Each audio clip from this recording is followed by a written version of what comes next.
Hey, it's been just over a year since I purchased this. It's a 2016 Softail Deluxe. And I wanted to first talk about some of the upgrades I've done, things that I've found that are helpful and make the ride more comfortable. Okay, simple things first. The rear and front axle nut covers. Those are just simple chrome covers. You can see right here. It's really for nothing more than show. Makes the bike look a little nicer. So I did the same thing with the inserts on the frame. Chrome inserts right here. There's actually one back down here behind the exhaust, which is pretty difficult to see. It's got inserts on both sides.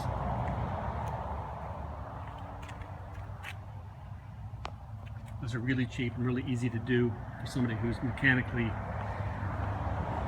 disabled like I am. Okay, so what's next? Highway bars and the highway foot pegs. I think of all the things I've done, that's probably about the most important. You get pretty uncomfortable on long rides and you want to stretch your legs out, so you really need that. And the one I have, they have a couple of different kinds, and I bought the nostalgic style, which has a nice round kind of shape to it. And I gotta tell you, it really looks a lot better than the standard highway bar that I bought when I used to own my Heritage. So I really like that a lot. I bought the windshield. That also is a pretty important piece. Keeps the wind out of your face on a long ride. Now, something I did find out with the windshield, and this is kind of a negative, is it doesn't go up high enough, in my opinion. It could go up probably another 6 inches, and I think that would probably be more pristine. Being where it is right now, you find that your eye line, I'm a 6-foot person, when I sit down, my eye line is basically right at the top of the windshield, and so I find myself either kind of crouching down a little bit or lifting my head up quite a bit. That's a little annoying. Also, getting it on or off. They say it's quick release, but it's pretty tight, so you got to put a lot of effort into it. When you do it, you buy it for the quick release, you also have to buy the equipment that covers these 4 places, 2 on one and 2 on the other. They just replaced the stock nuts that are there. Something that's kind of interesting, and I'll show you this. When I first put it on, I was kind of concerned. I thought maybe I did something wrong. But the amount of clearance you have between the tank and this is really, really tight. Bring this down. There we go. That's as close as I've got the wheel turned as far as it'll go. Look at that gap of space. Actually, I don't know if you can tell. It is really small. I mean, we're talking I don't even know if it's half an inch. It's pretty tight. It doesn't hit though, so I can promise you it doesn't touch. It never has. And if it did, I would be extremely upset, because it would really, really do a bad thing to my paint. Okay, most recent addition was this. I can't even remember what it's called. Just a place to store some things, some valuables.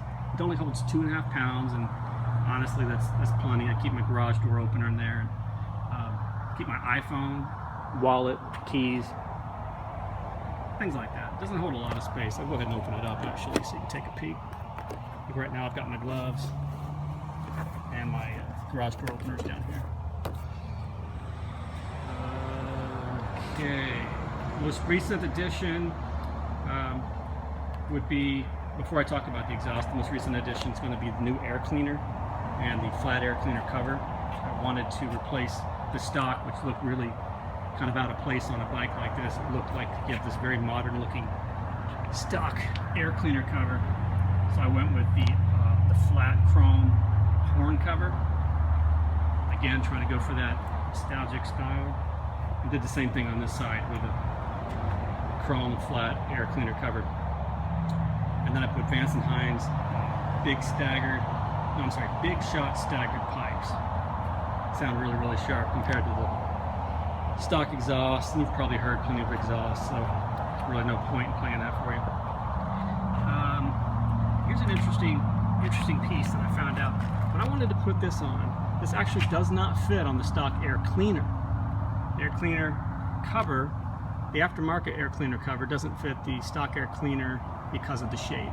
The stock air cleaner kind of sticks out a little further over here, and so it just doesn't work. So you have to end up buying the high flow air cleaner.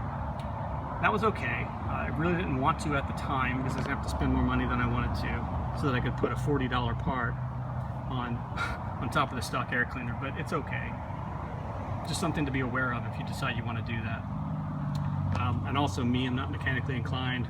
I was able to do all that work about an hour and a half. Worth mentioning, reason why it took an hour and a half was I spent most of my time with these two nuts right here.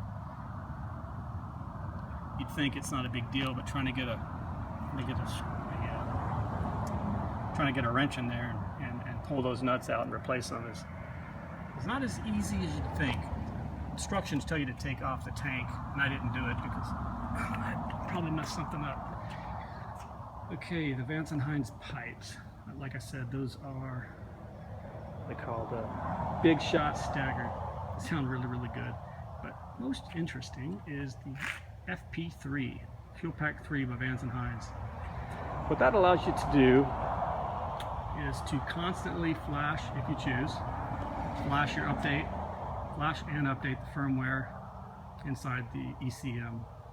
So what I found is kind of cool about that is I could take the stock map that Vance and Hines says that I should use given my current setup, my current air cleaner, my current bike, current exhaust system, and you can take that stock canned map and then you can build on it and you can improve on it.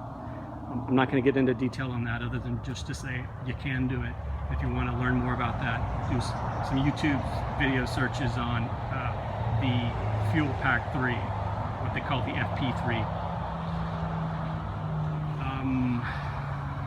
My initial review, I talked about seat comfort. I believe seat comfort is basically the same. It's not fantastic, it's not terrible, it's just something worth mentioning, something to keep in mind.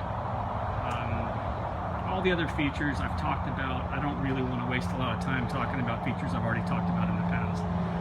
So, do your homework, look at my first video. I won't waste your time talking about that right now. I think I've covered it all. I don't want to cut the video short if I haven't covered all the things that I've done to the bike, but let's just see, make sure I haven't forgotten anything. The nut covers, air cleaner, pipes, windshield, of course the flat air cleaner cover, the flat horn cover,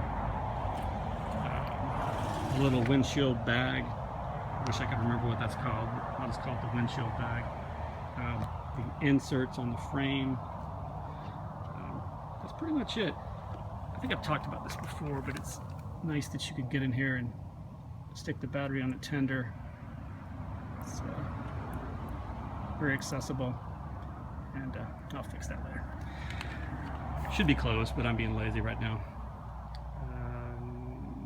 That's pretty much it. I can't think of anything else worth talking about, but if you have any more questions or you want me to do a review later, just let me know. All right.